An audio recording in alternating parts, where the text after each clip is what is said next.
বিসমিল্লাহির রহমানির রহিম। আসসালামু আলাইকুম রহমতুল্লাহ। সকল দেশবাসী ভাই বন্ধু যে যেখানে আছেন সকলকে শুভেচ্ছা অভিনন্দন ভালোবাসা। টাইপিং সেন্টার থেকে আশরাফ হোসেন রাজু বলছিলাম।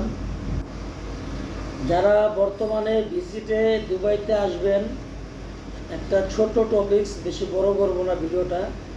যারা দুবাইতে আসবেন ভিজিটে, তারা ভিজিটে এসে ভিসা স্ট্যাটাস চেঞ্জ করতে পারবেন না। তারা ভিজিটে এসে স্ট্যাটাস চেঞ্জ করতে পারবেন না, টোটালি বন্ধ আছে।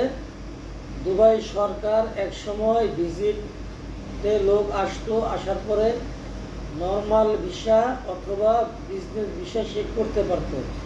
এখন সে কিছুই করতে পারবে না, অতএব সে ভিজিটে আসতে পারবে, বাট ভিজিট বন্ধ টোটালি। তারপরে ভিজিট ওঠে ফাঁকে ফাঁকে, ভিজিটে আসতে পারবে কিন্তু ভিজিট ভিসা সে করতে পারবে না, সে তার অবৈধ থাকতে হবে।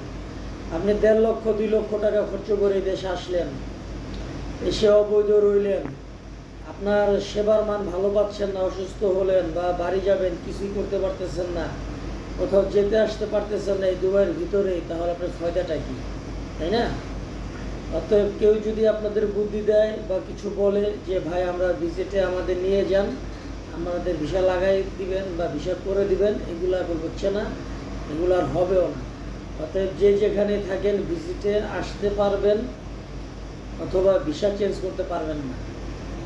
আর আমার চ্যানেলে যদি নতুন হয়ে থাকেন তাহলে দয়া করে সাবস্ক্রাইবার করবেন, লাইক বাটন চাপ দিয়ে সাথেই থাকবেন এবং এই নিউজটা বেশি বেশি শেয়ার করবেন।